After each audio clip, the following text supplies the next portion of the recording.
All right, what's going on, guys? Welcome back to a new video. We're in the back of the shop today in the little warehouse. It's a Wednesday, so I thought I could get away with talking on camera in the back for about 20-30 minutes. Yeah, I've been wanting to make this video ever since I had the idea of opening up the shop. So hopefully someone finds this valuable enough to implement this, or if not, hey, might as well just waste my time. But yeah, I just kind of wanted to talk about the things it kind of took, at least for me, to open up a sneaker shop, the things I wish I knew earlier, and now I know now, and now you guys will know. So I will bestow this knowledge upon you. No course, no nothing. I would really appreciate maybe a little like, maybe a little subscribe. You could even check out the website, sneakersouffle.com, or shop in store 136 West Foothill Boulevard, Azusa, California, 91702. You know, but it's not required, not required. Even you just watching this video is enough for me. But yeah, man, let's get into it, because now we are about a month into this whole process. You know, I'm getting my footing, I'm feeling everything out. I'm kind of getting in the groove a little bit. With that being said, let's dive into it. How much, these things are too high.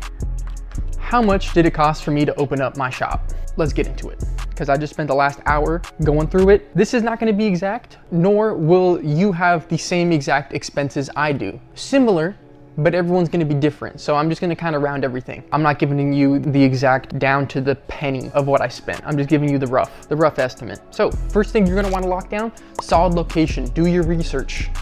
Do your research, because if you want to go the route of high foot traffic, high rent, more people coming in, and you're kind of relying more on in-person sales, then you're going to be dropping an absolute bag. Yeah, you're going to be dropping an absolute bag for your rent and your security deposit. I chose a solid spot. It's not terrible, it's not great, it's next to a dumpster, but my security deposit in my first month and last month's rent was about $7 grand. But what I did not know, that lovely Andrew from Holy Ground told me, is that you can negotiate your rates. So say security deposit is blah blah blah, and you pay this amount of money, you can negotiate into the lease, hey, could I have some type of budget to work with for remodels? Unfortunately, my landlord told me to piss off, because it really didn't need that much work. It was just paint and kind of cosmetic stuff I needed to do. No real construction kind of went on. So yeah, you can do that.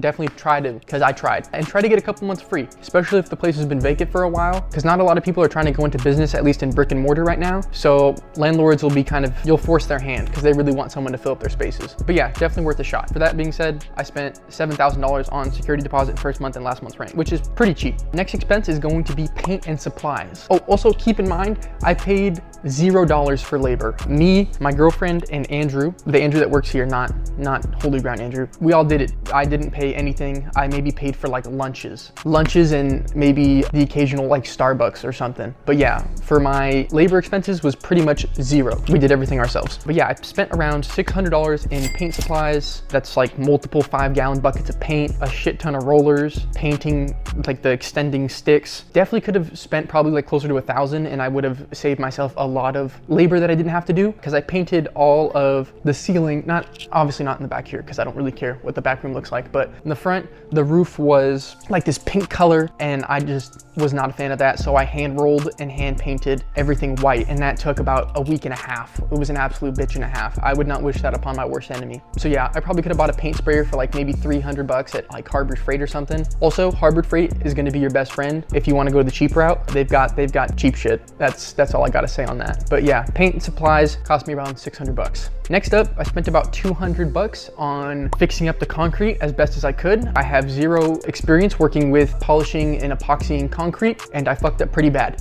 Definitely fucked up pretty bad. If you come to the shop, you can see there's a massive blotch where I messed up. So I spent about $80 on a can of extremely toxic paint remover that just stripped the concrete to its very bottom layer, and it kind of messed up the whole look of everything. So eventually I will have to redo the concrete, but I will not be doing that myself. I will be paying whatever it costs to get that done, but I spent around $200 on that. So that's what you can expect to pay for finishing concrete, maybe probably more. You probably should spend a lot more than that, to be honest. Don't go the cheap route on that. So yeah, that's what I gotta say about that. Next up, my glass cases and countertops. Countertops, I'm talking about like the POS stand and like the little counter I have in the front. Spent $400 on that. That was a absolute blessing and a half. Otherwise, I probably would have spent over $1,000 if I would just bought it brand new. But I was scouring places like Habitat for Humanity, which is like a secondhand furniture outlet type thing, and OfferUp in Facebook Marketplace. I ended up finding someone on Facebook Marketplace that owned a tech shop, and they were going out of business and they just wanted to get rid of it. So I spent $400, and that got me 2 glass cases, one 6-foot and one 4-foot, a POS stand, and a 4-foot just countertop. Not countertop, like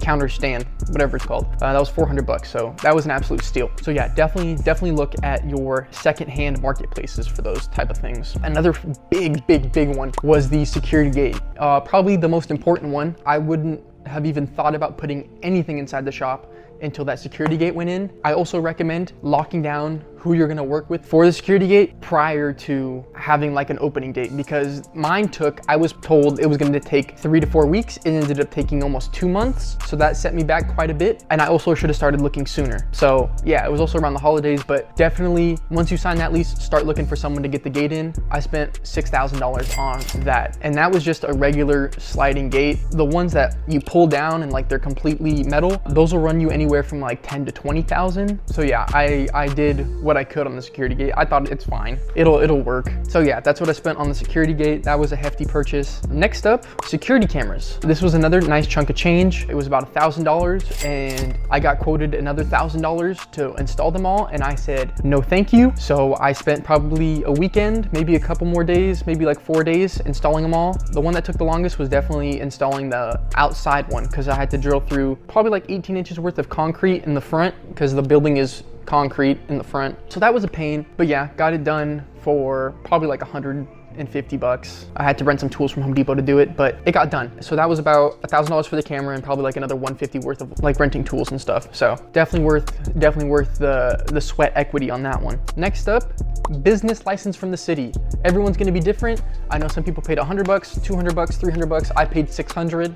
That's just what my city charged me, but that includes all the inspections and whatever else that includes. I don't know, but they won't let you operate and they won't turn on your power until that is done. Oh, also, I wish I knew this earlier. Well, not I wish I knew this earlier, because I knew I needed this earlier. You need your seller's permit before you get your business license from the city. So whatever state you're in, go to your local state website and get yourself a seller's permit, because you will not be allowed to open without one. And that's about $100. Next up, it cost me $400 to turn on the power and change it into my name. I'm sure there was like a security deposit in there, but they got me for $400, which was pretty expensive. Another pretty hefty expense was shelving, but it's also super important. It's gonna be there for probably the lifespan of your shop. So I personally went with the Lack IKEA shelves. I believe they're like 6.5 feet long. We'll see how they hold up through the years, but right now they look pretty solid. They look clean because they don't have any brackets. The brackets are inside the shelving, so it just looks clean, and that's what I wanted to go for. And I spent around $1,500 on that. Let's see, next up, a computer. Luckily, I bought a computer probably like 3 months before I opened, so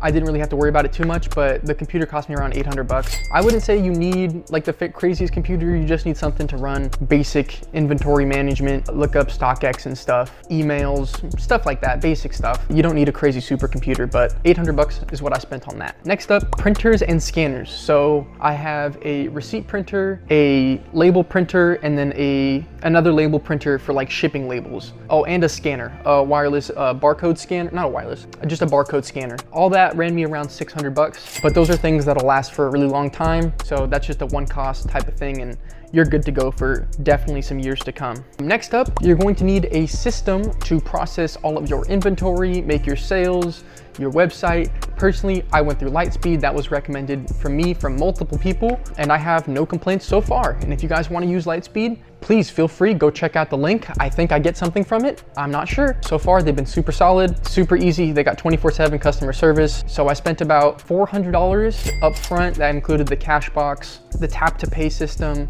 something else in there, I forgot. And then it's also $150 a month to maintain your membership with them, so you can process your payments and all that kind of stuff through them. So not too bad. It's kind of crucial for your business. So yeah, that's what I use. That's how much I pay. So I didn't think that was too bad. Next up, a security system apart from the cameras I already have.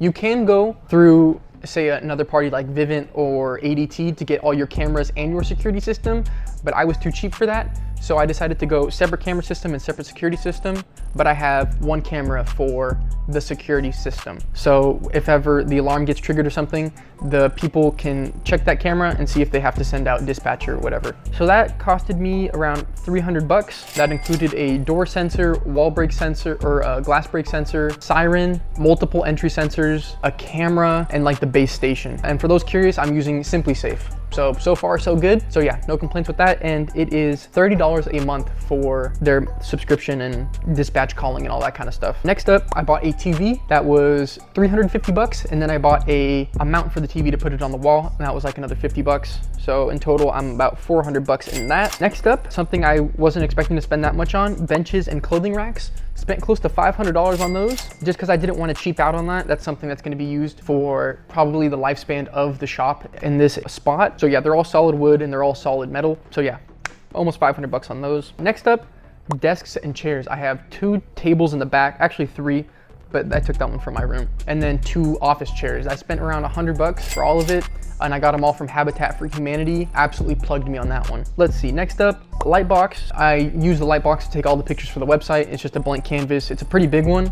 If you guys have ever come in the shop and seen it, it's pretty fat. But yeah, that ran me about $140. Next up, storage racks. I have had most of them from the house. I just brought them over here, but we have around $600 worth of storage racks. Those things are not cheap. Next up, I've just put $100 down for miscellaneous cables and electronics. That includes like extension cords, power strips, chargers, Ethernet cords, just random stuff like that adds up. Stuff you don't really think about. And that category can get a lot more if you are not expecting it. Next up, probably the most important thing, inventory. This is something I would have liked to open up with more, but it's tough for the place I'm at. I opened up with $25,000 in inventory, but everyone's gonna be different. You might open with more, you might open with less, but I would definitely say if you have high monthly expenses, you're definitely gonna wanna hold off until you have a good amount of inventory. Yeah, I opened up with $25,000 worth of inventory. Next up, paper bags. I spent about 150 bucks on brown paper bags. So when people buy stuff, you can put them in the bag. Obviously you want to put bags in them. I'm not just gonna give them a grocery store plastic bag. I think that's just kind of trashy and makes the brand image look pretty bad. Next up, clothing hangers. I got some nice wood ones from Amazon, but then I realized it would be way too much money to buy like 150 of them. So I went half plastic, half wood, and that cost me still like 100 bucks. And then last thing I have written on this list is banners. Just because I haven't installed a actual sign in the front of the shop yet, that will cost another like 5 grand, and I think I have to get a permit for it. So that'll probably be like another 200 to 300 bucks. And that is just something I'm not trying to spend right now, but that will cost 4 to 5 grand when the time comes. But for now, the banners I have work just fine. I spent about 130 bucks. I believe it's 6x4, so it's a decent size. So yeah, that's pretty much everything I have written down. I might have missed a few things, but all of the core stuff I have written down. Like I didn't add toilet paper, soap, paper towels, tape, boxes. That's obviously case by case scenario. I've already had the boxes, I already had the tape, I already had the bathroom supplies. It wasn't really too important for me to add it to the list, but everything that I thought was important, I have added to the list. Obviously, yours is either going to be more or less. Personally, this is just what I spent. But yeah, if you guys have any questions or anything, I just went through the whole process, so I know how stressful it can get. But yeah, I'll try to respond to every comment if you guys have any questions. But yeah, man, that's pretty much it. That's what I spent. Oh, actually, I didn't even give you guys the total. My fault. I didn't give you guys the total. So in total, we spent roughly $47,500. So yeah, that's quite a bit of money, and half of that goes to inventory. I would definitely like that. Ideally, if I were to do it again, I would want to open up with way more inventory just so I could give myself a clear, like, okay, like I'll be fine. I definitely cut it extremely close, but I think I should be okay. I think I should be fine. Also, keep in mind, a big part of the business is you have to buy stuff, so make sure you have a little reserve for you buying inventory, because you don't want to just open up, pour everything into your inventory, and then you have no money to buy things. So yeah, that's what I would say. Hopefully you guys enjoyed this video. Hopefully you guys found something out of it. I don't know, but I feel like this could help someone, because it would have helped me if someone made this video 3 months ago. So that's what it is. Appreciate you guys for watching all the way through. If you guys made it, like, comment, subscribe, follow the shop Instagram, follow the YouTube, follow TikTok, all that kind of stuff. Hopefully you guys have a great rest of your day, and I will see you guys in the next one. Till next time, guys, peace. Gangin', slangin', look a nigga really getting checks now, niggas, hating, no they can't stay to get a bust down, patience, waiting, never too early trying to flex now, diamonds, swinging, knowing that it's coming, never back out, AP, rolling out